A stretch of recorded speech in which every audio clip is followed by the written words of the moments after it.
Caros colegas, caros estudantes, caros interessados que nos escutam e veem, dou-vos as boas-vindas às segundas jornadas jurídicas Covid-19 do Centro de Investigação Direito Privado da Faculdade de Direito da Universidade de Lisboa.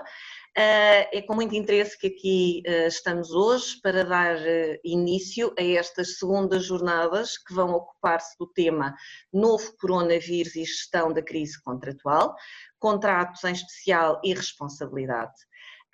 Vão ser aqui debatidas, como o próprio tema indica, as questões e as respostas que o direito dos contratos oferece face a este desafio que é o impacto que o Covid-19 tem nos contratos. Para o debate deste tema, nós temos hoje, nesta primeira parte, um painel com 4 intervenções, todas a cargo de investigadores do Centro de Investigação do Direito Privado. Eu própria, para além de investigadora do Centro de Investigação de Direito Privado, sou também professora da Faculdade de Direito da Universidade de Lisboa, onde tenho dedicado essencialmente às áreas de interesse de Direito Internacional Privado, Direito da Arbitragem e Direito do Consumo. Temos também connosco o Sr. Professor Dr. Francisco Mendes Correia, também professor da Faculdade de Direito da Universidade de Lisboa e que tem como especiais áreas de interesse o Direito das Obrigações, o Direito Bancário e Financeiro e o Direito da Insolvência. Também connosco temos o Sr. Professor Dr. Rui Soares Pereira, também professor da Faculdade de Direito da Universidade de Lisboa e que tem como especiais áreas de interesse o incumprimento dos contratos, a responsabilidade civil e a prova. Também connosco temos o Sr. Professor Dr. Diogo Pereira Duarte, também professor da Faculdade de Direito da Universidade de Lisboa e que tem como especiais áreas de interesse o Direito dos Contratos e o Direito Financeiro. Feitas as apresentações, vamos então dar início às intervenções. E a primeira intervenção deste primeiro painel está a cargo do Sr. Professor Dr. Rui Soares Pereira, que nos vai então falar sobre a ruptura justificada de negociações, a quem eu já, sem mais delongas, peço que tome a palavra. Muito obrigada. Obrigado, Sra. Professora Elsa Oliveira. É para mim um gosto fazer parte deste painel e desta iniciativa, conjuntamente também com os Srs. Professores Francisco Mendes Correia e Diogo Pereira Duarte. É uma iniciativa de louvar, uma iniciativa do Centro de Investigação de Direito Privado, em áreas onde efetivamente se sente alguma necessidade, neste período conturbado, de se continuar a realizar reflexões e, portanto, eu trago aqui para a discussão o problema de uma ruptura justificada de negociações, embora em jeito de questão. O cenário de partida, o cenário que vou partir para esta discussão, é um cenário em que existem negociações que estavam em curso e uma das partes, em face da situação que atualmente estamos a viver, vai equacionar não prosseguir ou interromper essas negociações. E eu aí identifiquei 2 problemas, embora só vá discutir um. Um primeiro problema é saber se uma parte que estava num processo de negociações, por exemplo, por força de uma cláusula arbitral escalonada ou até do disposto numa hardship clause, que imponha, no fundo, um período prévio de negociações antes de se iniciar um litígio em tribunal, interromper negociações invocando a situação atual e ir diretamente para o tribunal arbitral ou para o tribunal estadual. Este primeiro problema eu não o vou discutir, mas não resisto a deixar algumas interrogações, interpelações. Desde logo, se essa interrupção pode ser considerada justificada no atual quadro. Ainda que não o seja, se pode a contraparte obrigar ao cumprimento desse período de negociações ou objetar ao início de um litígio arbitral ou estadual se a cláusula for suficientemente precisa quanto à obrigatoriedade e ao procedimento das negociações. Depois, se pode falar num dever de indemnizar da parte que rompe as negociações e, em caso afirmativo, qual a extensão do dever de indemnizar e como é que se calcula essa indemnização. Um segundo problema, e é sobre este que eu vou de facto refletir um pouco mais, é se pode a parte que equaciona não prosseguir ou interromper negociações para a conclusão de um contrato, fazê-lo sem risco de litígio judicial ou arbitral com a contraparte. E julgo que para responder a este problema temos que tomar em consideração alguns subproblemas. Desde logo, com a entrada em negociações, constitui-se uma relação jurídica entre as partes? Em caso afirmativo, qual a natureza e o fundamento dessa relação? Pode dizer-se que há uma plena liberdade das partes que entram em negociações de não as prosseguirem ou concluir? Pode dizer-se que a liberdade de não continuação ou de não conclusão das negociações, seja esta plena ou não, decorre de uma distinção que deve ser traçada entre negociações e a existência de uma proposta contratual, ou essa liberdade decorrerá de outras razões? Pode dizer-se que, uma vez que a fase das negociações é uma fase pré-contratual, entre as partes não se pode falar de qualquer tipo de vinculatividade? A ruptura das negociações por vontade de uma das partes não pode estar associada a qualquer consequência? Bom, para esta discussão, para a discussão deste segundo problema, julgo que podemos convocar aqui alguns regimes, algumas figuras e também algumas teorias. Desde logo, a figura da culpa in contraente, do artigo 227 do Código Civil. Mas aí vale a pena tomar em consideração, desde logo, o seu âmbito, porque este artigo 227, que assume relevância na fase pré-contratual, ou seja, dos preliminares e da formação do contrato, ou seja, quando as partes estão a negociar e enquanto negociam para a conclusão de um contrato, de facto admite-se que as partes possam estar vinculadas ao cumprimento, e esta vinculação não é facultativa, de certos deveres pré-contratuais, que não são tão intensos quanto os deveres de boa-fé contratuais, porque não existe, neste caso, um dever primário de prestação, e fala-se a esse propósito de alguns deveres de boa-fé, nomeadamente deveres de informação, de lealdade e de proteção. Diz-se isso porque nesta fase se constrói um relacionamento particular entre as partes que gera vínculos decorrentes do facto destas mesmas partes revelarem uma à outra necessidades e conveniências, apetências negociais, objetivos que as movem, a circunstância das partes incorrerem em despesas e também o facto das partes assumirem riscos. Só que, para além do âmbito, temos também que contar com as respectivas finalidades. É que a figura da culpa in contraente, pelo menos no espaço germânico e português, traduz uma certa forma de entender o que pode ser considerado um contrato aceitável à luz da autonomia privada e das exigências de uma ética social, que de facto não é partilhada esta visão por outros ordenamentos jurídicos. Também se diz que muitas vezes visa sobretudo superar limitações, dificuldades que estão inerentes à arrumação de certas situações nas duas modalidades de responsabilidade civil subjetivas tradicionais ou típicas, como será a responsabilidade delitual e a responsabilidade contratual.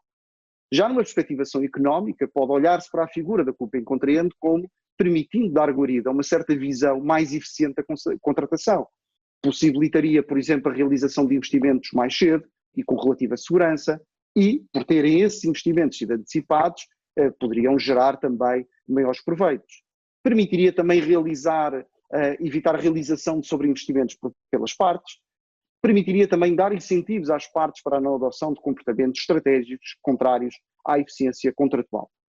Entre nós costuma falar-se de casos típicos ou casos padrão de culpa in contraente, apesar dos problemas da culpa in contraente inicialmente, quando foram estudados por Hering, eram sobretudo relativamente a casos limitados, a figura veio a sofrer desenvolvimentos e veio a estender-se a outras realidades, como é o caso da chamada ruptura ilegítima, injustificada, arbitrária, não fundamentada, sem justa causa ou abusiva de negociações.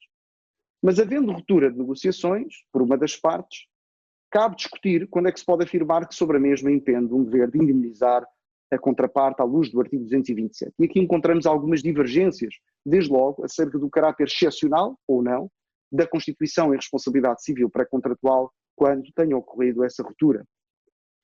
Pode dizer-se que há uma ampla liberdade de contratar, de autonomia de decisão e de plena revogação das posições assumidas pelas partes antes da vinculação contratual. Ao romper as negociações, a parte limita-se a exercer uma espécie de um direito de existência, ou seja, pratica para todos os efeitos um ato lícito, ainda que possa estar obrigada a indemnizar a contraparte se essa ruptura causar prejuízos. É de admitir também que a ampliação dos casos de ruptura das negociações possam gerar uma obrigação de indemnizar e desta forma comprometer a liberdade de contratar. Não é verdade, e este ponto é um ponto que vale a pena tomar em consideração, que muitas vezes as partes entram em negociações estando até empenhadas em celebrar contratos, mas depois concluem que os contratos afinal não lhes vão interessar ou que até poderão ser ruinosos. Por assim ser, não é? Para efeitos de disputar a culpa in contraente, a parte que rompe tem de ter iniciado negociações, mas tem que o ter feito já tendo em vista a sua ruptura ou sem ter verdadeiramente a intenção de contratar? Ou a ruptura relevante deve ser limitada aos casos em que a parte que rompe o faz de uma forma abusiva, uma espécie de um abuso da liberdade negocial ou mesmo de levanir a contrafacto próprio. Noutra formulação também se diz só releva a ruptura se esta for arbitrária. Ora, o que significa ou pode significar essa arbitrariedade?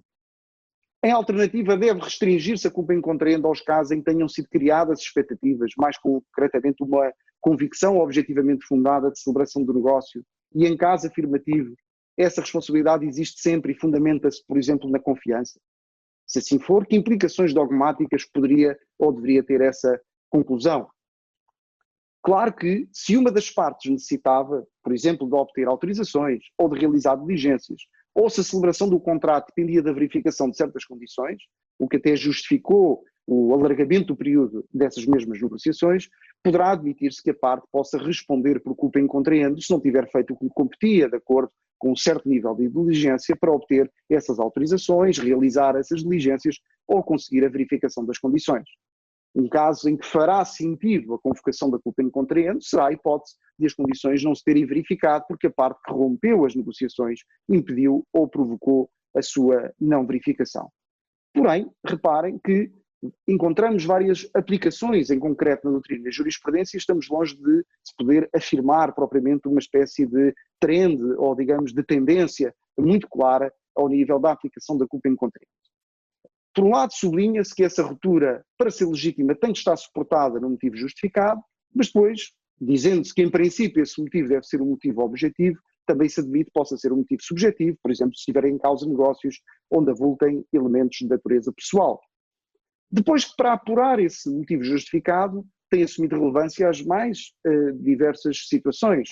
Por exemplo, a confiança que foi criada quanto ao não retrocesso das negociações, o momento em que concretamente ocorre a ruptura das negociações, por exemplo, se as negociações já estavam numa fase adiantada, a duração, as dificuldades e os custos das negociações, embora estes também possam indiciar o menor interesse por uma das partes ou de ambas, a surpresa que pode existir da tentativa de inserção de uma cláusula de última hora nas negociações, o grau de maturação e de certeza das negociações, os eventuais prejuízos causados com a ruptura das negociações, se a ruptura decorreu de uma falta de acordo das partes sobre certos aspectos do futuro contrato ou até da modificação superveniente das circunstâncias das negociações, se houve comunicação imediata à contraparte da vontade de não prosseguir, não concluir as negociações, a própria condição das partes, designadamente se uma das partes é profissional e a outra não é, o que pode conduzir a um incremento de confiança na conclusão do contrato na parte não profissional.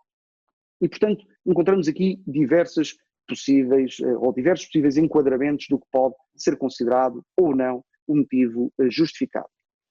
Nos casos de ruptura motivada por existir uma melhor oferta de um terceiro, também se admite que nem sempre essa ruptura é uma ruptura ilícita. Essa ilicitude eventualmente pode ser afirmada se a parte não informar atempadamente a contraparte, não tenciona prosseguir as negociações.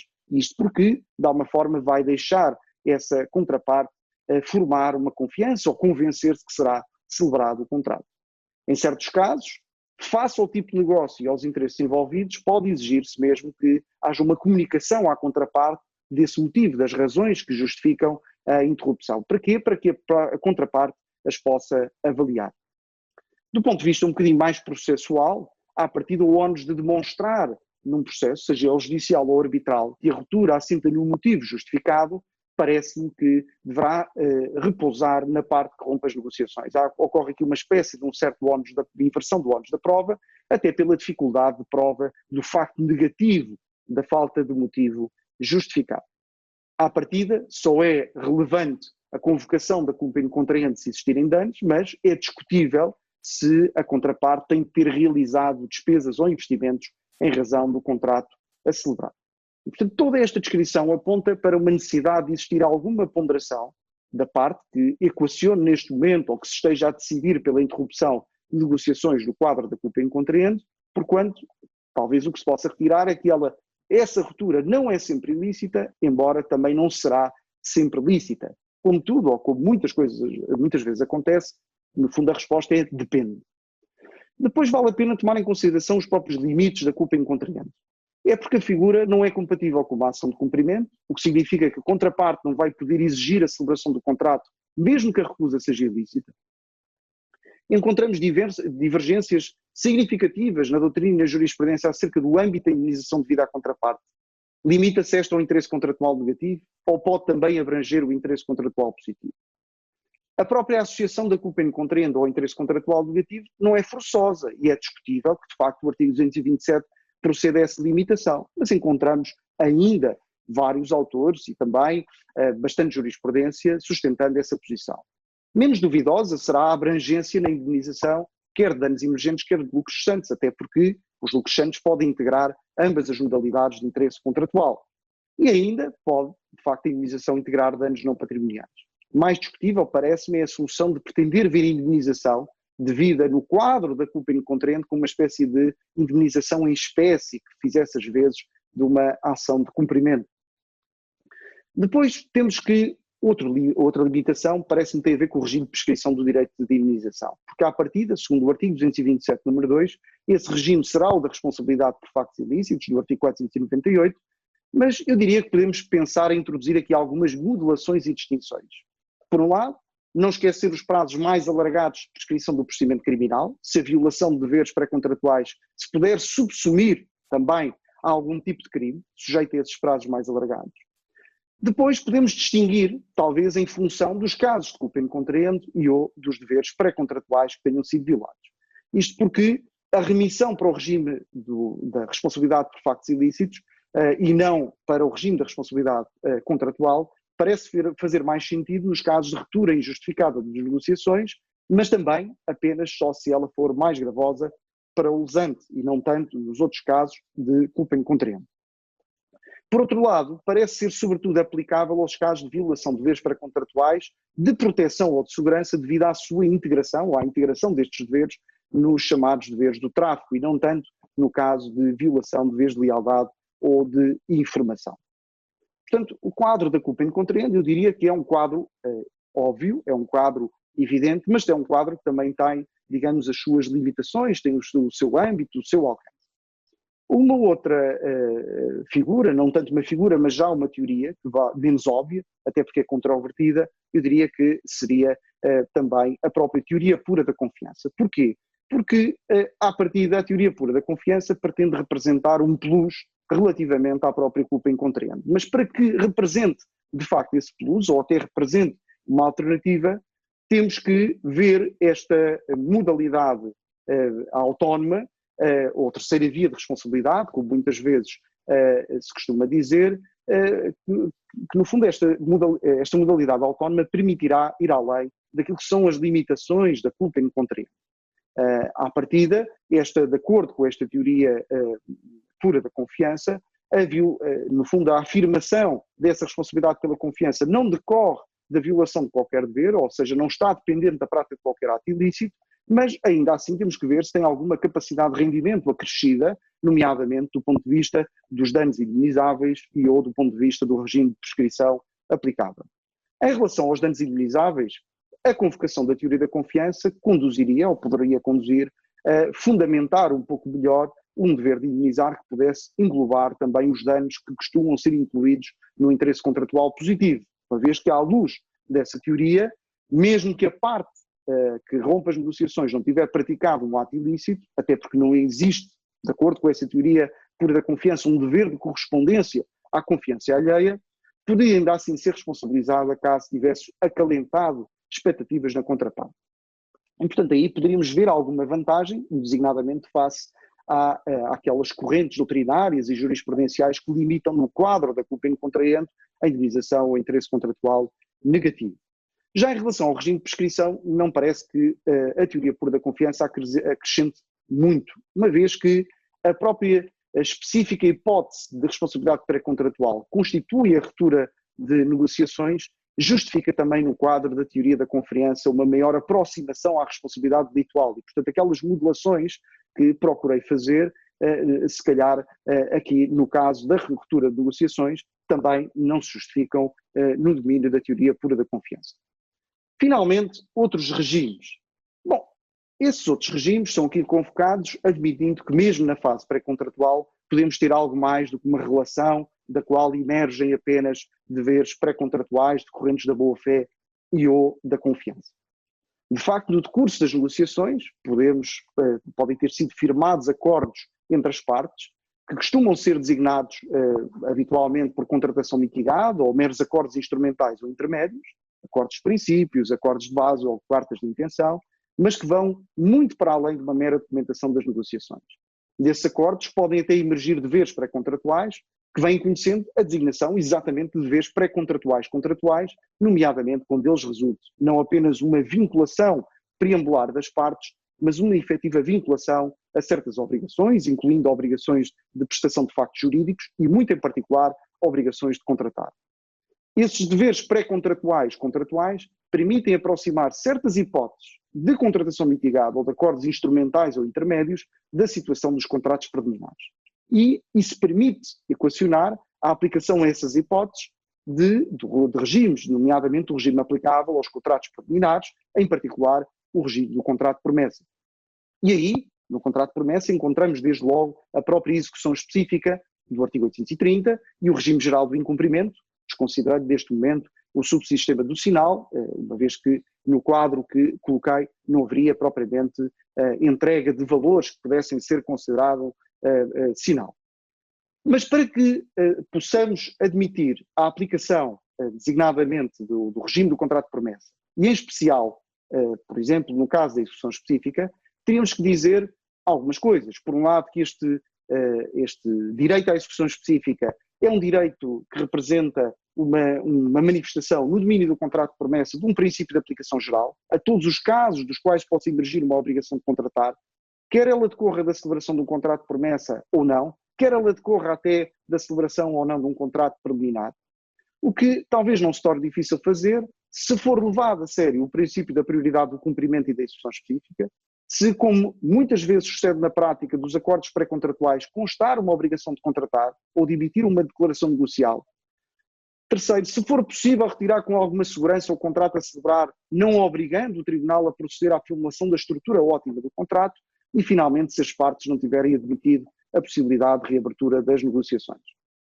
Já em relação ao regime do incumprimento, no domínio do contrato de promessa, costumam ser apontadas algumas especificidades face ao regime geral dos contratos, mas apenas quando existe sinal passado. Quando não existe sinal passado, valem as regras gerais, ou seja, podem os lesados resolver o contrato, se existir incumprimento definitivo, e fazer valer um pedido de indenização pelo incumprimento da promessa sem grandes restrições, nos termos do artigo 801, número 2 e dos artigos 798 e seguintes. Agora, a grande questão é saber se essa solução, nomeadamente ao nível de um possível direito de indenização decorrente do regime do incumprimento, será de acolher também nestes casos de violação de deveres pré-contratuais. É uma questão que deixo efetivamente em aberto. Muito obrigado. Muito obrigada, Sr. Professor Rui Soares Pereira. Agradeço a intervenção tão clara e tão pertinente nos tempos que correm. A próxima intervenção está a meu cargo e vou então falar sobre o contrato de viagem organizada. O novo coronavírus veio suscitar grandes dificuldades também no campo jurídico, no âmbito das viagens organizadas. Todos nós vimos notícias de viajantes que estavam no estrangeiro quando esta pandemia se manifestou e que não conseguiram voltar a casa, ou de viajantes que viram as suas viagens canceladas, ou ainda de viajantes que simplesmente, atento ao contexto em que nos encontramos, entenderam que era arriscado viajar.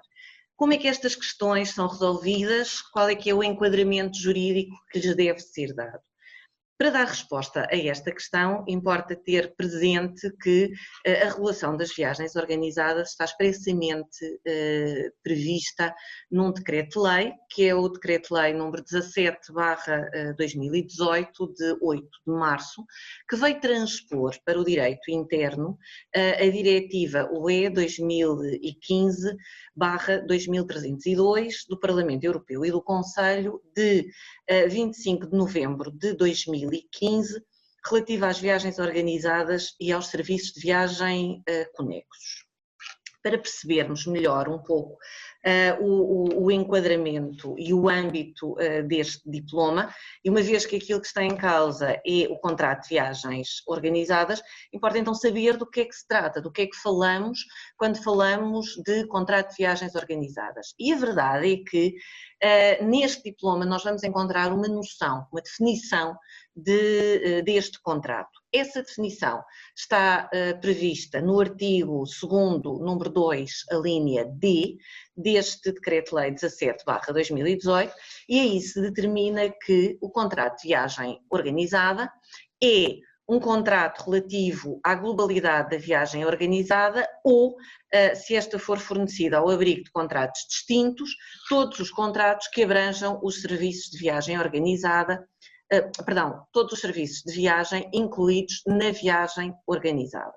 E, portanto, com base nesta noção, nós precisamos agora de perceber então o que é a viagem organizada. E uma vez mais, vamos encontrar neste decreto-lei uma noção de viagem organizada. Essa noção, essa definição está prevista no artigo 2º, número 1, a linha P. Em termos muito sintéticos, porque a definição é uma definição extensa, tentando fazer aqui uma síntese e pegando nos elementos essenciais deste conceito, eu diria que estaremos perante uma viagem organizada quando estamos perante uma situação que resulta da combinação de pelo menos 2 tipos diferentes de serviços de viagens para efeitos de uma mesma viagem ou férias. E quando nós falamos aqui em pelo menos 2 tipos diferentes de serviços de viagem, estes serviços de viagem podem ser, conforme também está definido no artigo 2º, número 1, a linha M deste mesmo diploma, dizia eu, então estes serviços de viagem podem ser transporte de passageiros, alojamento, aluguer de veículos motorizados ou outros veículos, ou ainda outros serviços que sejam relevantes numa viagem. Esta combinação dos serviços de viagem, para se falar de uma viagem organizada, em princípio terá sido feita por um único operador, mas também se admite que estejamos perante a noção de viagem organizada também nos casos em que foram celebrados contratos distintos com prestadores diferentes, mas desde que estes contratos se apresentem suficientemente interligados, nós de facto poderemos dizer que estamos ainda assim perante uma viagem organizada. Feito este enquadramento, importa então agora saber como é que estes viajantes que celebraram estes contratos de viagem organizada são protegidos e em situações como aquelas que nós vivemos atualmente e também em que situação é que ficam as agências de viagens que celebraram os contratos de viagem organizada com estes viajantes. Bom, em primeiro lugar, importa ainda apelar a uma outra noção, uma outra definição que é dada no âmbito deste Decreto-Lei 17/2018. E essa noção é a noção de circunstâncias inevitáveis e excepcionais. Neste diploma nós encontramos uma noção, definição de circunstâncias inevitáveis e excepcionais, desta feita no artigo 2º, número 1, a linha C, e aí se entende como tal qualquer situação fora do controle da parte que a invoca e cujas consequências não poderiam ter sido evitadas, mesmo que tivessem sido tomadas todas as medidas razoáveis. Ora bem, eu diria que as pessoas que os viajantes que adquiriram viagens organizadas há meses atrás não podiam prever, não podiam ter ideia de que atualmente nós iríamos estar na situação em que estamos, e já estamos aqui há algum tempo, mas não era possível há uns meses atrás prever a situação atual e a verdade também é que a maior parte dos viajantes, ou pelo menos parte significativa deles, quando decidem fazer estas viagens, muitas vezes são viagens longas e, portanto, tendem a fazer um planeamento com alguma antecedência. Portanto, eu diria que poderíamos estar, de facto, perante estas circunstâncias inevitáveis e excepcionais. Para além disso, e para além de os viajantes não poderem ter previsto há meses atrás a situação em que íamos estar atualmente, a verdade é que as agências de viagens também não podiam prever. Então, a questão que se coloca é em que medida é que os viajantes podem ser protegidos, encontrando-se agora nestas situações complicadas, ou nesta situação complicada face à pandemia. Bom, desde logo, importa ter presente que nos termos do artigo 25 deste Decreto-Lei 17/2018, que tem como epígrafe a rescisão do contrato de viagem organizada pelo viajante, se consagra um direito de arrependimento relativamente à realização da viagem e este direito de arrependimento pode ser exercido antes do início da viagem. Nos casos em que o viajante exerce este direito de arrependimento, ele terá de volta os valores que tiver pago. No entanto, regra geral, quando o viajante exerce este direito de arrependimento, quando rescinde, conforme usando aqui a expressão do artigo 25, quando ele rescinde o contrato, ele poderá ter de proceder a pagamentos de despesas que entretanto tenham sido feitas pela própria agência de viagens, ou poderá também ter de pagar, se tiver assim sido convencionado, taxas que foram de facto acordadas com a agência de viagens. Isto é o que resulta do artigo 25, número 2 e número 3 deste mesmo diploma. Mas depois, portanto, estas são as circunstâncias, as situações usuais. Mas depois, nos termos do artigo 25, número 4, vem aqui prever-se que, caso se verifiquem circunstâncias inevitáveis e excepcionais no local de destino ou na sua proximidade imediata, que afetem consideravelmente a realização da mesma ou o transporte dos passageiros para o destino, o viajante tem direito a rescindir o contrato de viagem antes do início da mesma, sem ter de pagar qualquer taxa de rescisão.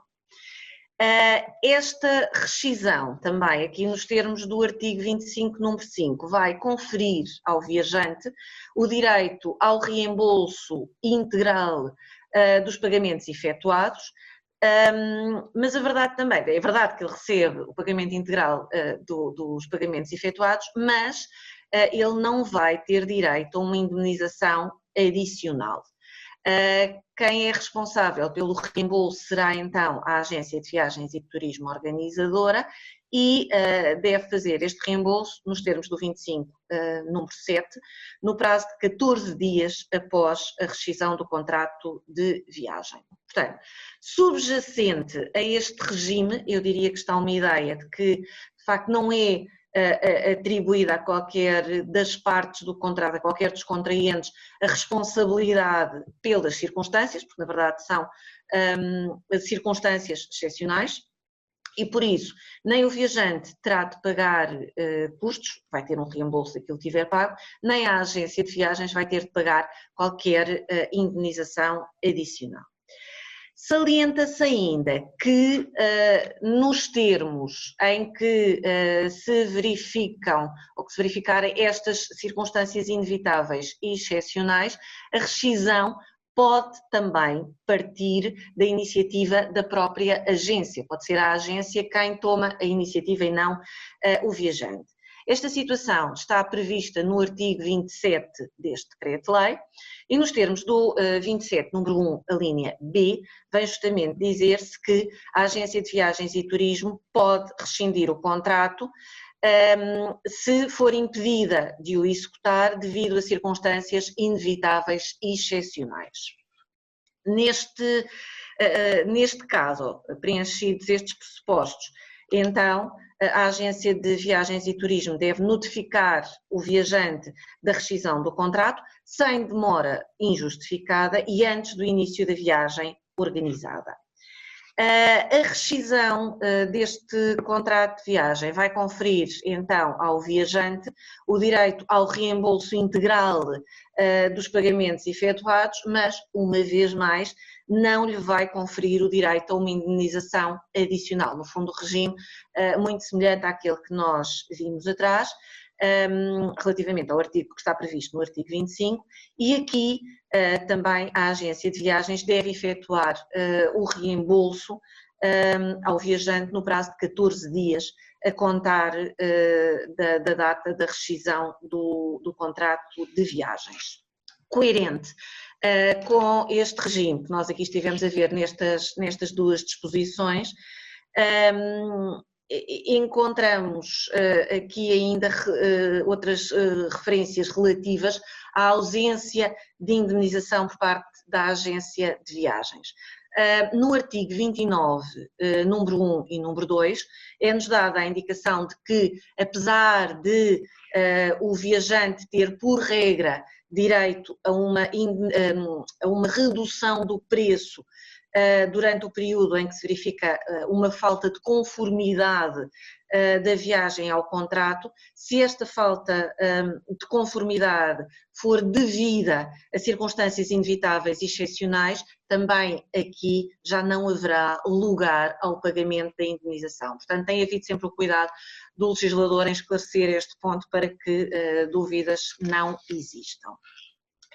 Mas, para além das questões que se prendem especificamente com o reembolso dos valores que já tiverem sido pagos pelos viajantes, também pode dar-se o caso de as circunstâncias inevitáveis e excepcionais ocorrerem já durante a viagem, quando a viagem já está a ser executada. E aqui o viajante pode ter necessidade de uma especial assistência. Qual é que é, então, neste caso, o regime que está previsto? Bom, esta situação está prevista no artigo 30 deste mesmo decreto-lei e aqui se prevê, em termos do 30, número 1, que em caso de dificuldades do viajante ou quando por razões que não forem imutáveis este não possa terminar a viagem organizada, a Agência de Viagens e Turismo é obrigada a dar-lhe assistência, nomeadamente, nós aqui duas linhas, quais é que são as formas de assistência. Diziam então, nomeadamente, fornecendo informações adequadas sobre os serviços de saúde, as autoridades locais e a assistência consular e, para além disso, também ajudando o viajante a efetuar comunicações à distância e a encontrar soluções alternativas de viagem. Para além disso, prevê-se ainda, nos termos do artigo 30, número 3, que se, devido a circunstâncias inevitáveis e excepcionais, uma vez mais aqui as temos, o viajante não puder regressar, a Agência de Viagens e Turismo organizadora é responsável por assegurar os custos de alojamento necessários, se possível em categoria equivalente, por um período não superior a 3 noites por viajante.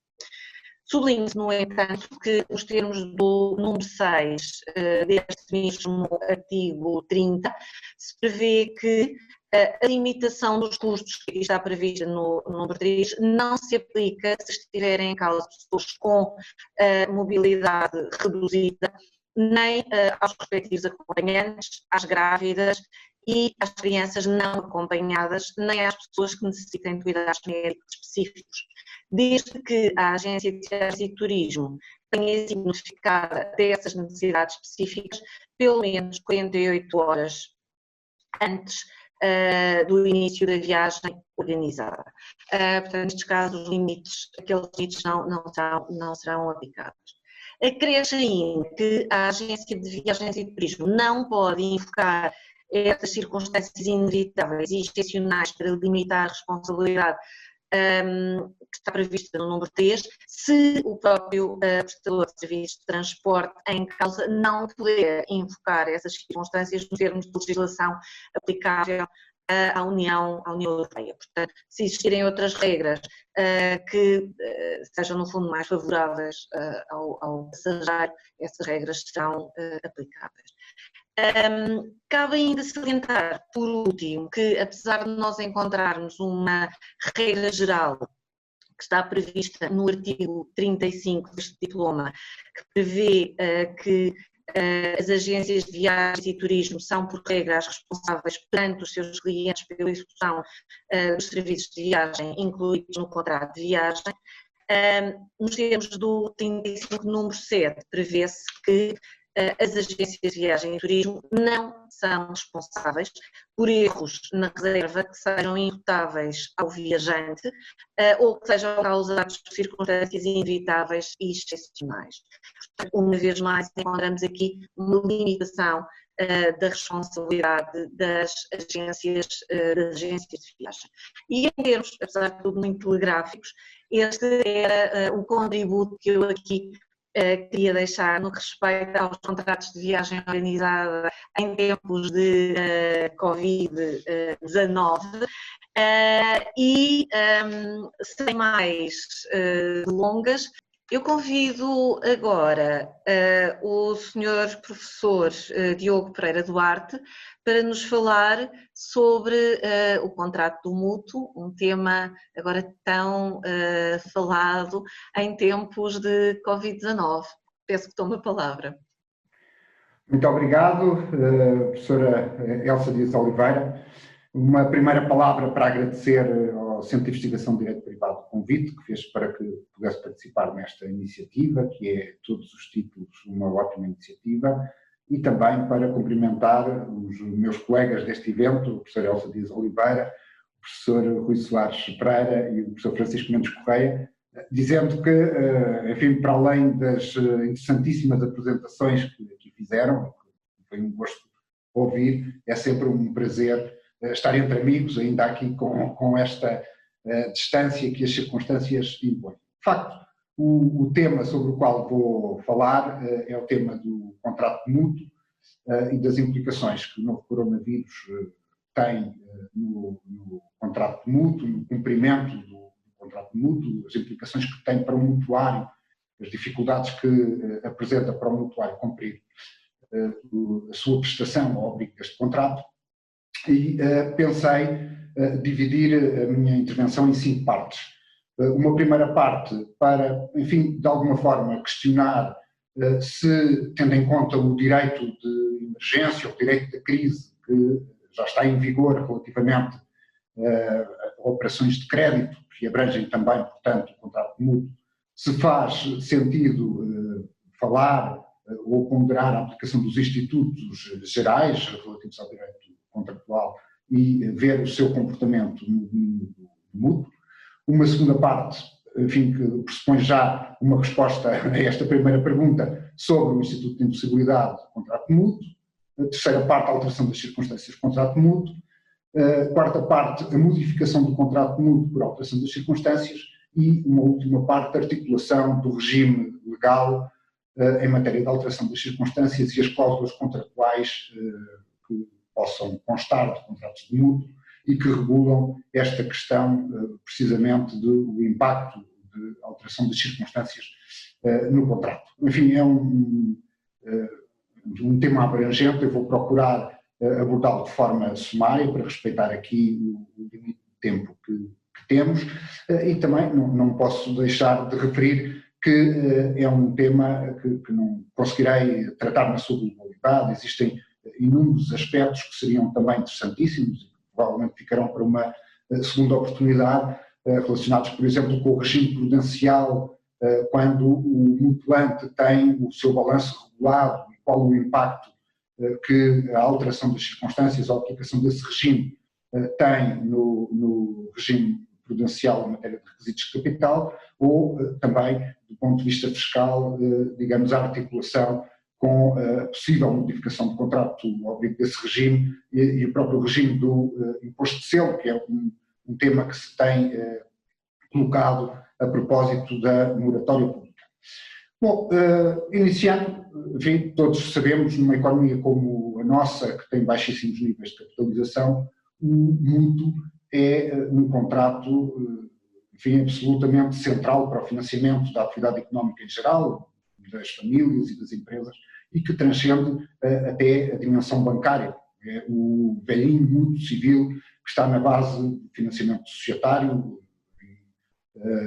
métodos de financiamento com recurso a capitais alheios, muitas vezes por parte dos próprios sócios, representando base capital ou capitais quase próprios dessas sociedades, mas está na base também dos valores mobiliários representativos da dívida, enfim, expressamente enunciada como a relação subjacente de uma das modalidades de financiamento colaborativo, portanto, de investimento, que é o financiamento colaborativo por empréstimo, prevista no regime jurídico de financiamento colaborativo por empréstimo. Portanto, é uma realidade que transcende a dimensão bancária e que é central para o financiamento da economia, mas não há dúvida que,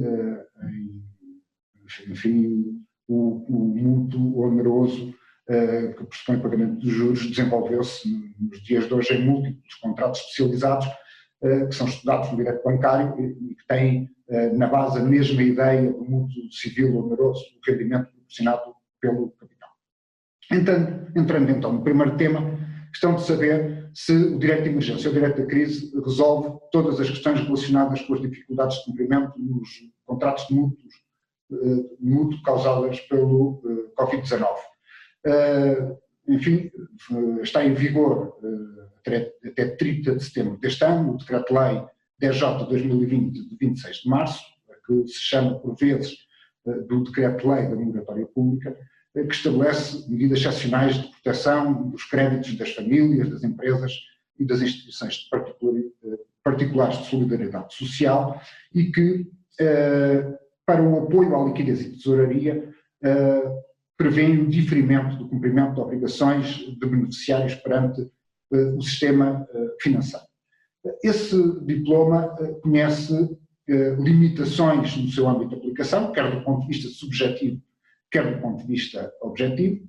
Do ponto de vista subjetivo, nem todas serão as entidades beneficiárias do regime, mas na perspectiva do mutuante há uma delimitação muito clara, porque estão em causa os financiamentos ou as operações de crédito, como o regime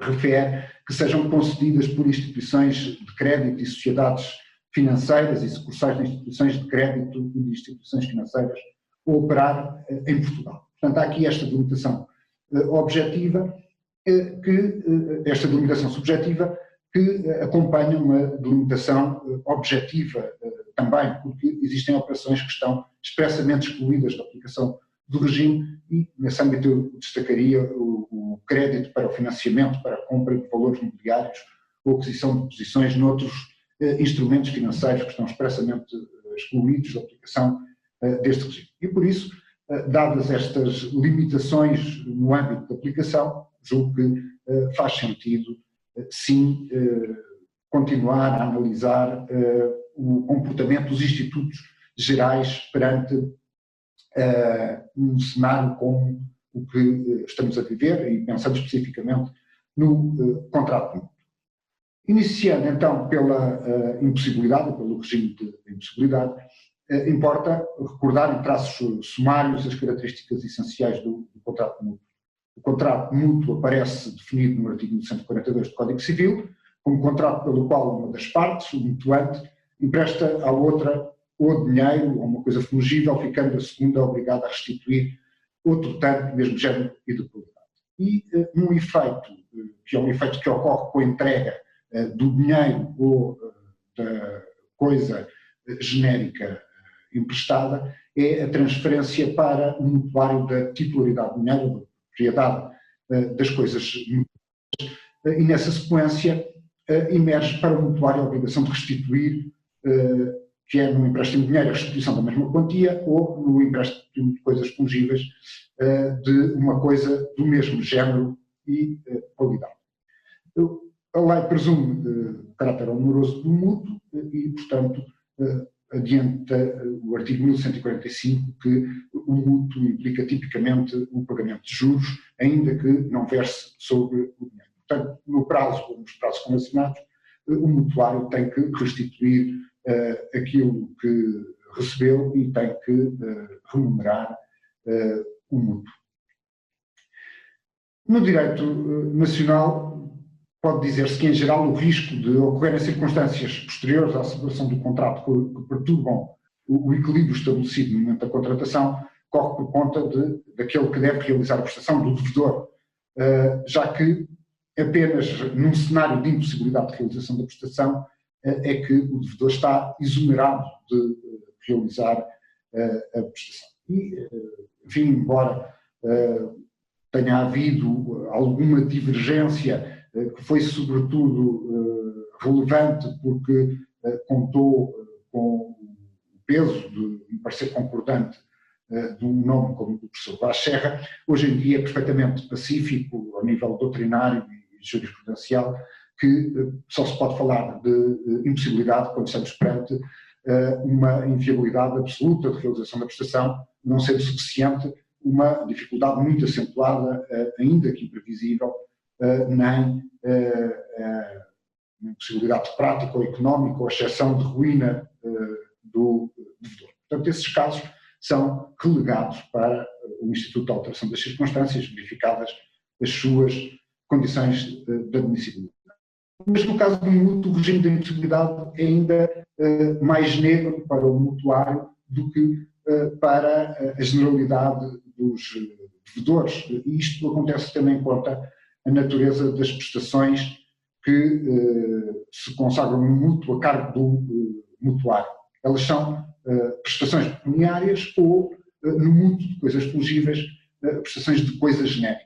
E, em qualquer caso, funciona o brocardo genus nunquam perit, enfim, está de alguma forma enunciado no artigo 540 do Código Civil. Ou seja, no que diz respeito à entrega de dinheiro, nunca há impossibilidade numa lógica objetiva, na medida em que, ainda que desapareça a moeda objeto do contrato mútuo, o cumprimento faz pela moeda que tem curso legal no país à data em que for realizada a prestação, é o princípio do nominalismo que encontramos no artigo 550, e mesmo que desapareça determinada espécie monetária em que deveria ser cumprida a obrigação, o pagamento pode ser feito em moeda corrente, que passa o valor dela nos termos do artigo 555, número 1. O que pode haver é, de facto, uma impossibilidade que atinge um específico sujeito, um específico devedor, uma impossibilidade subjetiva, mas que nos remete o caso para as instituições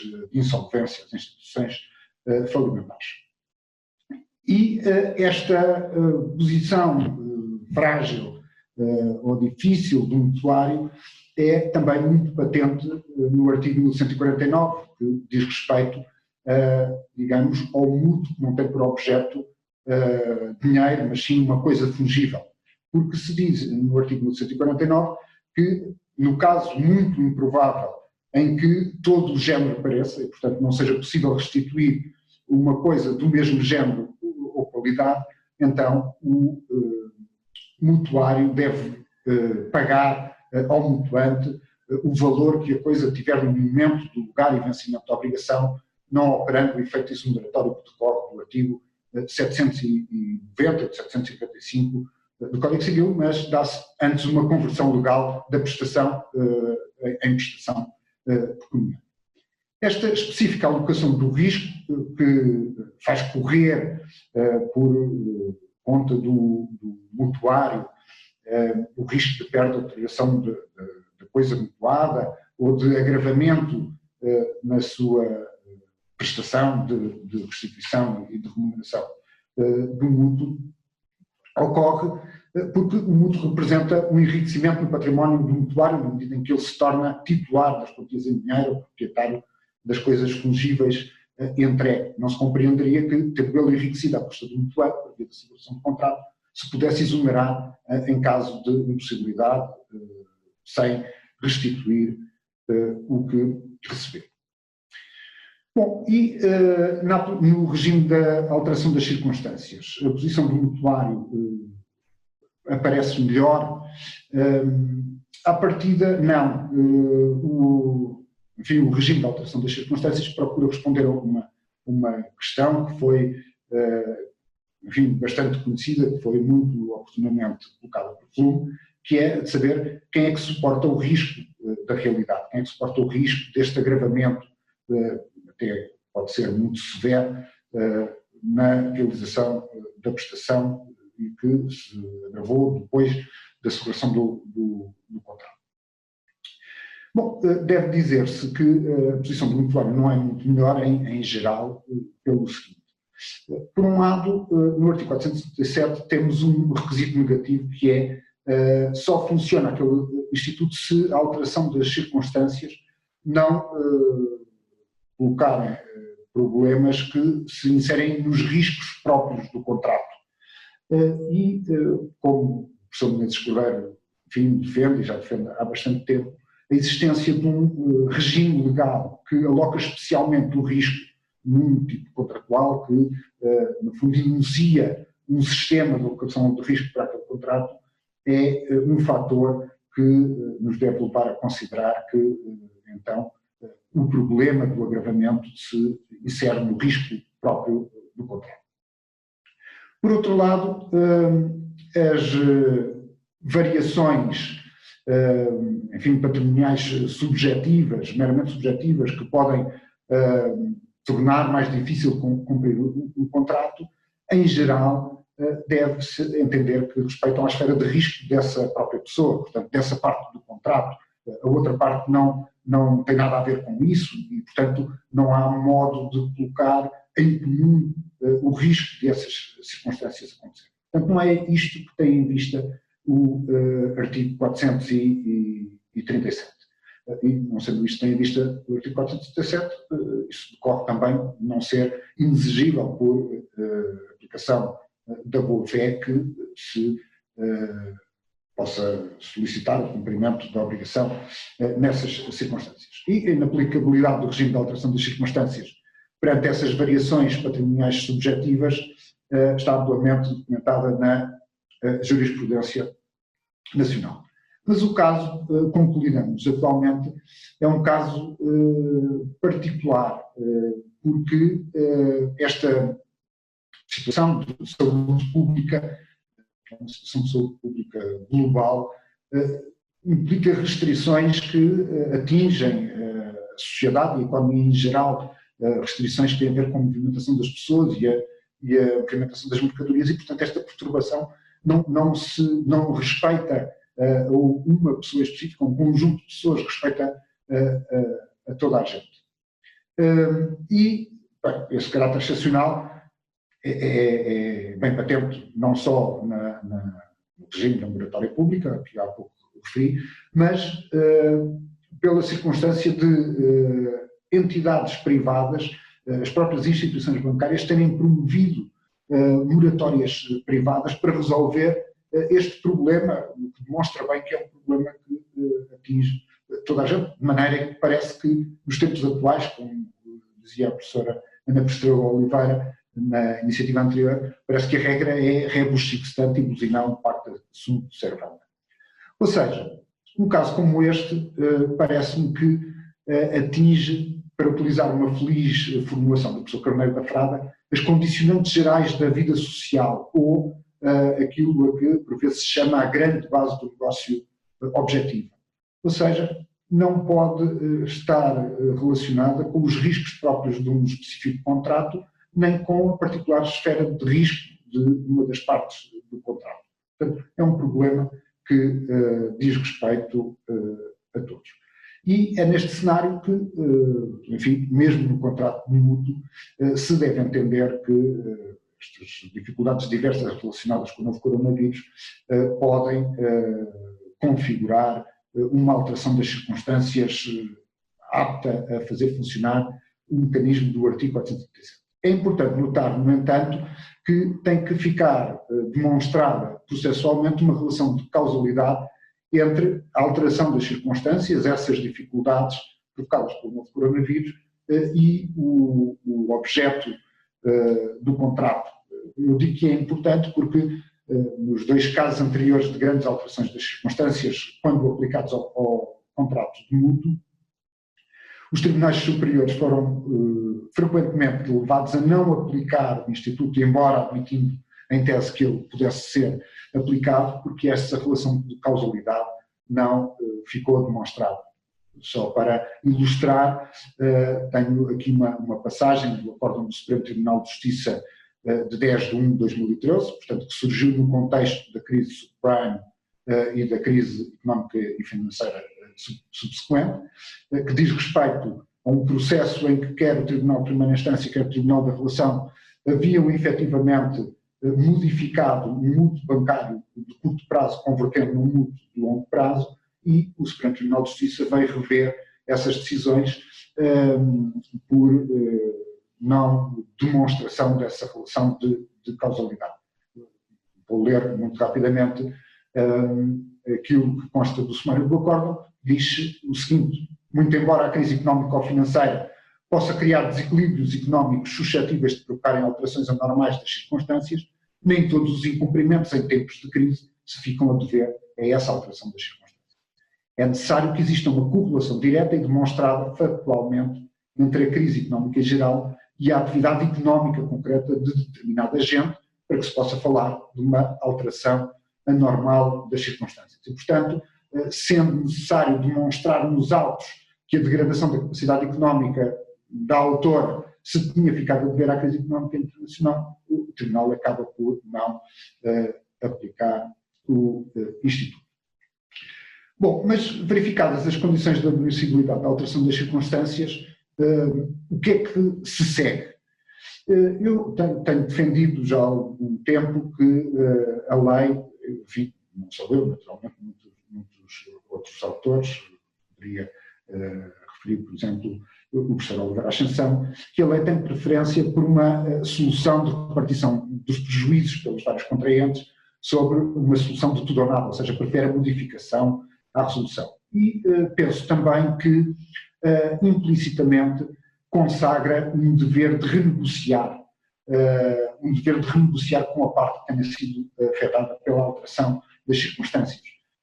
Para usar uma formulação que já foi utilizada pelo Supremo Tribunal Federal Alemão a este propósito, dir-se-á que o dever de renegociar é o reverso da medalha do direito à modificação. Ou seja, num cenário de alteração das circunstâncias que atinge o contrato mútuo, o mutuário afetado deve iniciar junto do mutuante um processo de renegociação com vista a resolver as dificuldades e resolver de forma equitativa as dificuldades causadas pela alteração das circunstâncias.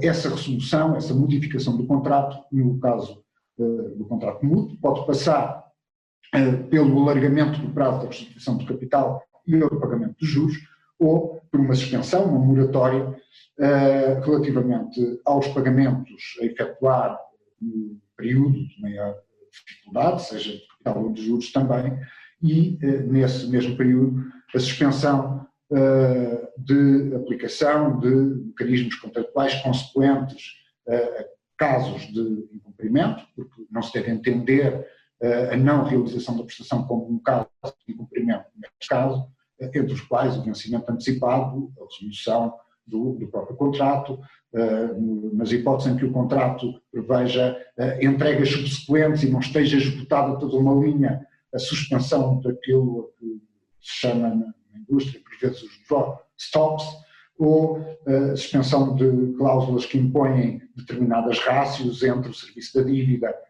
e o financiamento de concursos de capitais próprios, as cláusulas de incumprimento cruzado, de step-in, call options ou, em geral, as cláusulas que possibilitariam a execução de garantias. Enfim, escusado será dizer que num cenário como este se intensificam os deveres acessórios de lealdade e proteção e as partes têm que adotar as medidas adequadas para mitigar os prejuízos, designadamente a parte afetada pela alteração das circunstâncias tem que iniciar este processo no mais curto prazo que lhe for possível para que exista uma solução equitativa no mais curto prazo possível. Finalmente, para terminar, a articulação de cláusulas contratuais que tenham, enfim, na sua previsão, a alteração das circunstâncias e tenha um regime específico para a alteração das circunstâncias. Claro que a lei não impede, e pelo contrário, julgo que será a solução preferível, proveniente da autonomia privada, que as partes fixem contratualmente quais os efeitos jurídicos que devem resultar dessa alteração das circunstâncias, e por isso o artigo 477 é, pelo menos parcialmente, dispositivo, não se vai aplicar se existir uma cláusula contratual que resulte. Tenho defendido também que entendo que o regime não é totalmente dispositivo e na medida em que a cláusula contratual não resolva o problema de uma maneira aceitável para o sistema, ainda nesse caso se poderá aplicar o regime da alteração das circunstâncias no regime legal. Bom, com estas considerações termino a minha apresentação. Muito obrigado. Muito obrigada, Sr. Professor Diogo Pereira Duarte. Agradecemos a intervenção tão esclarecedora num tema tão relevante e que tem sido tão falado. Acho que é dos temas que tem sido mais falado nos últimos tempos, as questões de saber o que é que acontece aos mútuos. As pessoas estão preocupadas com os empréstimos bancários que de facto foram celebrados, ver o que é que lhes acontece, e sim, parece-me que será aqui um bom contributo para esse esclarecimento. Eu convido agora o Sr. Professor Dr. Francisco Mendes Correia a intervir num tema também quente, que se prende então com os financiamentos bancários, a gestão da crise e a insolvência. E sem mais, dou-lhe a palavra. Muito obrigada. Senhora Professora, muito obrigado. Aproveito para cumprimentar, assim como todos os meus colegas de painel, e sem mais delongas partilho convosco umas primeiras considerações sobre este tema da gestão da crise, dos financiamentos bancários e dos eventuais cenários de insolvência que não podem ser nestes momentos desconsiderados. A emergência de saúde pública causada pela pandemia da doença Covid-19 de facto obrigou à adoção de medidas excepcionais que limitaram, condicionaram e até em muitos casos suspenderam a atividade económica em muitos setores de atividade. Todos esperamos que estas medidas possam ser progressivamente abandonadas, mas é inevitável o seu impacto na atividade económica. Não é conhecida a extensão ou a duração da crise que se seguirá, mas os governos e de modo geral os agentes económicos já antecipam a sua ocorrência, no que parece ser uma inevitabilidade. Neste contexto é natural então perguntar qual é a forma mais adequada para antecipar, monitorizar e gerir o impacto que a crise económica terá nos financiamentos bancários. E sempre que falamos de uma crise económica, e não parecem restar dúvidas sobre a dimensão considerável do impacto da Covid-19 na economia, então também é inevitável abordar a problemática da insolvência. Nos meses que se seguem, muitas das operações bancárias irão beneficiar da moratória já hoje referida, concedida pelo Decreto-Lei número 10J 2020, que vai aliviar temporariamente o esforço dos financiados no cumprimento do programa obrigacional que tinha sido traçado com os bancos. Mas, por um lado, a referida moratória não se aplica a todas as empresas. Por outro lado, em 30 de setembro de 2020, é consensual que os efeitos da crise ainda se vão fazer sentir e, pelo menos no prazo inicialmente previsto na lei, a moratória terminará. E, portanto, assim vão continuar a colocar-se as questões jurídicas relevantes para não só os novos financiamentos concedidos durante os próximos meses, como para a renegociação das operações de crédito que estão agora em vigor. Se todos os envolvidos esperam, obviamente, a recuperação dos financiados, por outro lado, o cenário de insolvência deve ser necessariamente equacionado para uma adequada gestão do risco jurídico e económico. Tendo em conta o tempo disponível, vou concentrar a minha análise no impacto da insolvência e nas garantias convencionadas nestes novos financiamentos e na renegociação dos financiamentos existentes. E para efeitos de enquadramento, vou distinguir entre efeitos automáticos e efeitos eventuais de uma possível declaração de insolvência no domínio das garantias. No plano dos efeitos automáticos, importa referir que a declaração da insolvência provoca a extinção das garantias e dos privilégios creditórios enunciados no artigo 97 do CIR, do Código de Insolvência e Recuperação de Empresas. Por um lado, caem os privilégios creditórios gerais e especiais do Estado e outros entes públicos, acessórios de créditos sobre insolvência, constituídos ou vencidos há mais de 12 meses, que há uma clara intenção de sancionar a inércia do beneficiário da garantia que durante mais de 12 meses não tomou a iniciativa de a executar, mas também as hipotecas legais registradas a favor do Estado ou de outros entes públicos na iminência do início do processo de insolvência. No entanto, são os efeitos eventuais que mais questões suscitam, em especial o risco de resolução em benefício da massa de garantias constituídas na proximidade temporal do início do processo de insolvência. Este risco é muito relevante para os bancos, porque se a garantia for resolvida, o crédito do respectivo titular vai perder o tratamento privilegiado e vai ficar sujeito ao concurso dos outros credores, como um crédito entre os demais créditos comuns, que é a categoria residual dos créditos na insolvência. De muitos problemas que aqui se colocam, vamos só analisar 3. Os casos especiais de resolução incondicional, o funcionamento da resolução condicional e alguns casos de resistência à insolvência que estão especialmente previstos na lei. Quanto aos casos de resolução incondicional, uma primeira questão que se coloca é a de saber se a constituição de uma garantia relativa a uma dívida pré-existente deve ser sempre considerada como um negócio jurídico gratuito, caso não haja vantagem patrimonial para o devedor. Vamos admitir, para ilustrar o ponto, que no cenário de incerteza gerado pela presente circunstância, um banco exige a um devedor uma garantia para a cobertura de obrigações decorrentes de um financiamento já existente, cujas condições não se alteraram.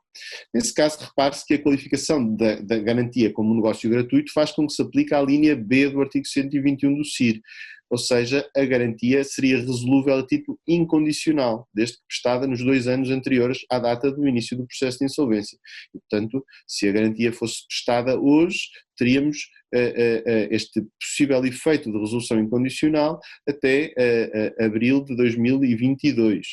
Portanto, é um tempo demasiado longo e um cenário de risco demasiado elevado. Pelo contrário, se a garantia for qualificada como onerosa, apenas se irá aplicar eventualmente à linha C do mesmo artigo, e então o prazo vai ser encurtado para 6 meses, sem prejuízo depois da resolução condicional de que vamos falar. Estamos de acordo, neste caso, com a maioria da doutrina, que exige uma vantagem patrimonial para não aplicar à linha dos negócios gratuitos. Mas chamamos a atenção para que esta vantagem nem sempre não é necessário que se traduza no aumento do prazo de reembolso ou na diminuição das taxas de juros. Pode, por exemplo, dar-se o caso do financiador abdicar do exercício de um direito que já tem e que abdica dele em troca da constituição da garantia. Penso, por exemplo, num mutuante que, fora, obviamente, dos casos abrangidos pela moratória, não invoca a resolução do contrato a que teria direito e o reembolso imediato do capital, apesar de um incumprimento relevante do programa obrigacional. A mesma dúvida se coloca, ou seja, a dúvida quanto ao caráter oneroso ou gratuito da garantia, quando a garantia de que o banco beneficia é prestada por um terceiro, que assegura o cumprimento da obrigação do devedor do banco. Neste caso, é muito pouco provável que se possa qualificar como oneroso o negócio por o terceiro ter recebido uma remuneração direta pela prestação da garantia, até porque, como sabemos, a concessão de garantias a título profissional está reservada a instituições de crédito e sociedades financeiras. Pergunta-se então, o terceiro que presta a garantia não recebendo nenhuma comissão por ela, fala a título gratuito, ou devemos antes procurar a onerosidade nas relações entre o devedor principal, que beneficia da garantia do terceiro, e o banco? Bom, aqui temos dúvidas em acompanhar a doutrina dominante, que considera que se deve perguntar se a onerosidade existe nas relações entre o terceiro que prestou a garantia e o insolvente, o devedor do banco. Porquê? Porque entendemos que a onerosidade ou a gratuitidade se deve analisar do prisma do devedor da garantia prestada.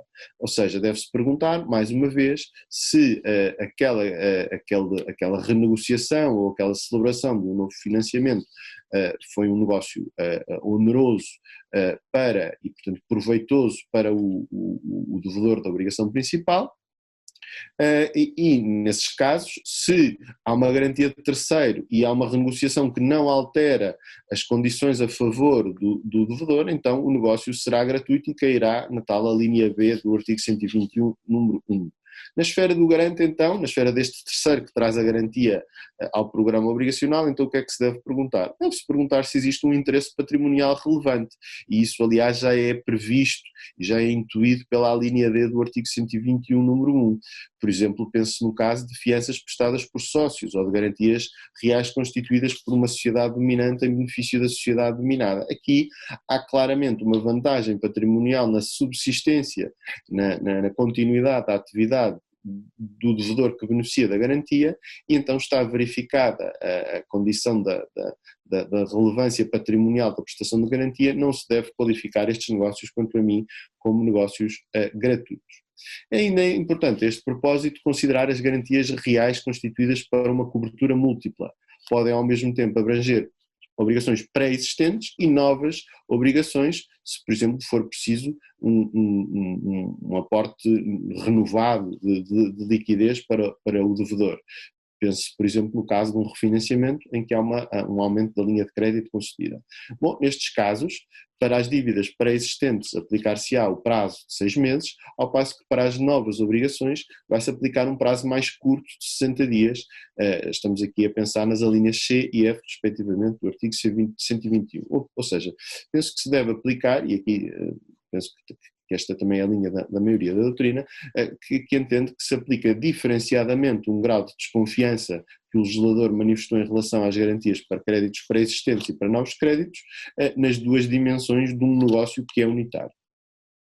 Quanto à resolução condicional, não podemos tratar todas as questões colocadas a propósito da incondicional e, portanto, em benefício do tempo, vamos avançar para a condicional.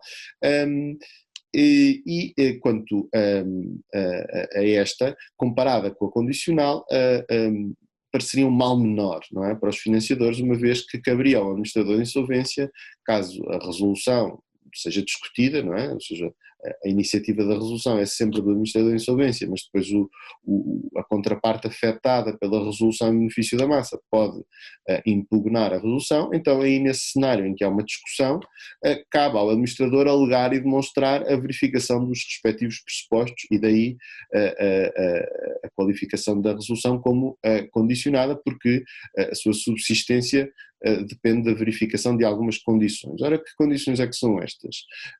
Uma condição objetiva, o ato ter sido praticado nos 2 anos anteriores ao início do processo de insolvência, e depois duas condições materiais, o ato ser prejudicial à massa, por um lado, e depois a má-fé do terceiro, ou seja, o conhecimento que o terceiro sabia das dificuldades económicas do devedor. Neste âmbito, cumpre assinalar uma regra muito importante, é que mesmo nos casos que não caiam nos prazos mais curtos previstos no 121 e, portanto, não desencadeiem casos de resolução incondicional, essas estruturas negociais são sempre presumidas de prejudiciais e, portanto, sem possibilidade de prova em contrário, ou seja, sem possibilidade que a contraparte demonstre que não foram prejudiciais à massa.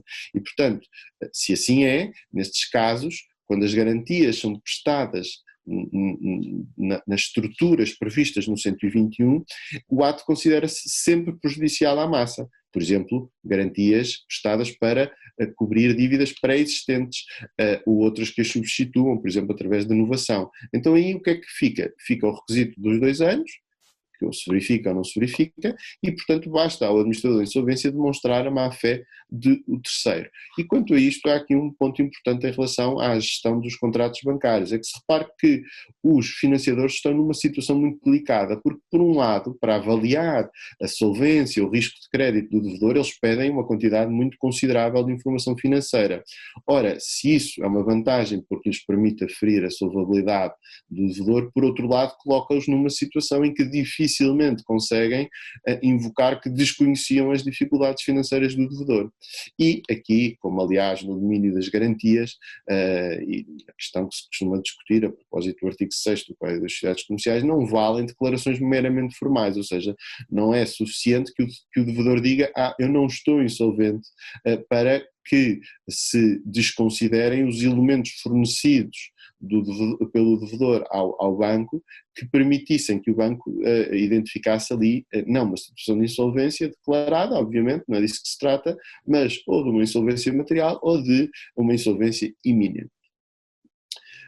Ora, estes dois institutos, ou estes subinstitutos dentro da grande Instituto da Resolução em Benefício da Massa, a condicional e incondicional, fazem-nos alertar ou tomar mais consciência deste problema e, portanto, procurar também aqueles casos de normas que tornam especialmente resistentes à resolução e, portanto, resistentes à insolvência certas garantias. Uma das normas que mais destaca este propósito é a do artigo 120, número 6 do CIR, que enuncia um conjunto de negócios jurídicos que são resistentes à resolução, ainda que praticados numa proximidade temporal com o início do processo de insolvência. Destacam-se aqui os negócios celebrados no âmbito de um processo especial de revitalização, de um PER, nas condições aí previstas, de um PAP, de um processo especial para acordo de pagamento, ou ainda os negócios realizados no âmbito do regime extrajudicial de recuperação de empresas. O mesmo efeito jurídico de resistência à insolvência é atribuído também por outros regimes especiais extravagantes, como por exemplo o caso das garantias financeiras reguladas pelo Decreto-Lei 105/2004. Ora, algumas notas rápidas sobre estas modalidades de negócios e garantias especialmente resistentes. Quanto aos primeiros, os negócios convencionados entre o devedor e os seus credores durante o PER, com a finalidade de proporcionar ao devedor os necessários meios financeiros para o desenvolvimento da sua atividade, a regra é da resistência à insolvência. Mantêm-se estes negócios e estas garantias, mesmo que a insolvência venha a ser declarada no prazo de 2 anos, fim do processo especial, por um lado, por outro lado são insuscetíveis de resolução. Isto resulta quer do artigo 17H, número 1 do CIR, quer dos termos já referidos do artigo 120, número 6. Uma questão deve ficar logo resolvida. A regra, embora o artigo se aplique ou se refira expressamente às garantias, a regra também, obviamente, e por maioria de razão, se aplica aos novos créditos concedidos nas condições previstas no 17H, ou seja, um novo financiamento para prover o devedor de meios financeiros necessários à continuidade da sua atividade, também beneficia desta resistência. Uma segunda questão também é frequentemente colocada. Será que estas garantias que são resistentes podem referir-se a dívidas pré-existentes, além daquela situação que está literalmente prevista no artigo de garantir novos meios financeiros? Bom, entendemos que há bons argumentos para dizer que sim, que estas garantias especialmente resistentes podem cobrir dívidas pré-existentes desde que haja alguma renegociação, ou seja, desde que a constituição da garantia viabilize o tal desenvolvimento da atividade que fala o 17H e aumente, portanto, as perspectivas de viabilidade financeira da empresa. Ao contrário, não faz sentido estender a regra de resistência aos casos de garantias constituídas que apenas melhorem a condição do credor e que não tenham qualquer impacto no plano de pagamentos, nas condições financeiras ou em qualquer outra dimensão do negócio que aumente a recuperabilidade ou a continuidade da empresa. Nesse caso seria um mero negócio de antevisão e antecipação da graduação de créditos num futuro cenário de insolvência e então aí não faz sentido nenhum aplicar a regra da resistência. Duas notas de cautela.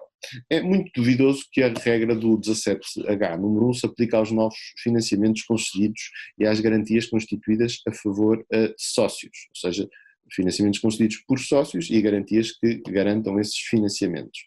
Falta uma norma expressa no regime que isenta os sócios do regime de subordinação previsto no artigo 48 e da regra de distinção das garantias reais previstas na linha E do artigo 97, ambos do CIR.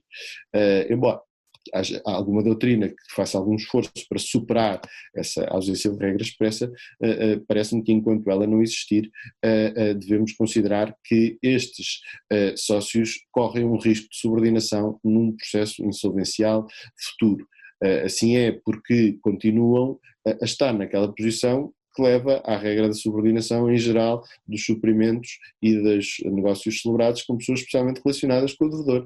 É que num cenário positivo em que haja recuperação e depois haja excedentes, eles vão beneficiar-se sozinhos e integralmente desses excedentes e, portanto, também devem, ou seja, o seu investimento e o seu risco é de natureza diferente do risco corrido pelos credores. Por outro lado, repare-se que mesmo nos casos em que as garantias e os financiamentos estejam protegidos por regras de resistência à resolução em benefício da massa, não parece haver regra expressa, e também me parece que esse é o sentido dominante da doutrina em Portugal, não parece haver a regra que os isente do risco de outros questionamentos, por exemplo, através da impugnação pauliana.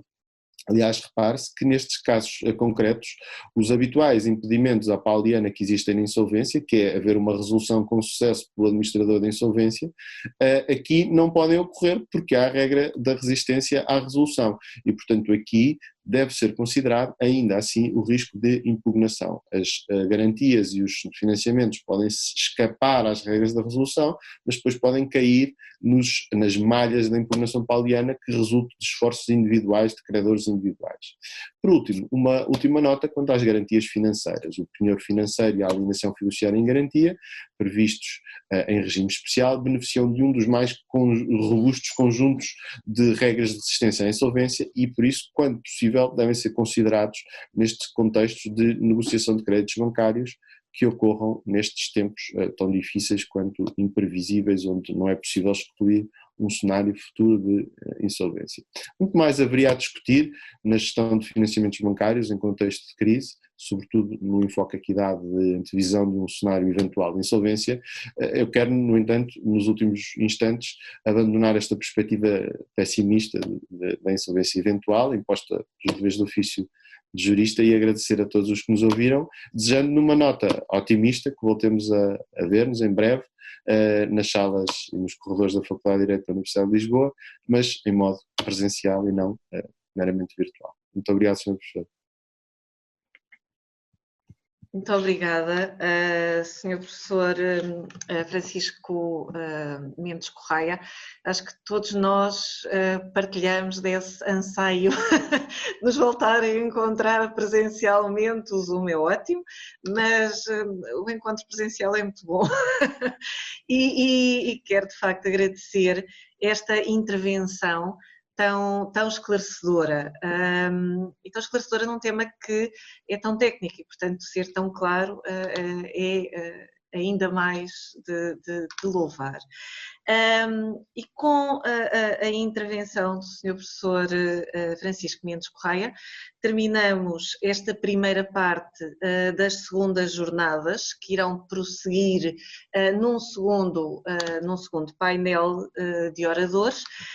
Antes de dar por encerrada esta sessão, eu quero, todavia, ainda agradecer a todos os intervenientes deste painel pelas intervenções tão esclarecedoras e tão pertinentes, e sublinhar, de facto, o quanto me honra ter integrado este painel com tão ilustres oradores nesta iniciativa que é tão louvável e tão oportuna do Centro de Investigação de Direito Privado. Muito obrigada e muito obrigada a todos os que nos assistem. Obrigada.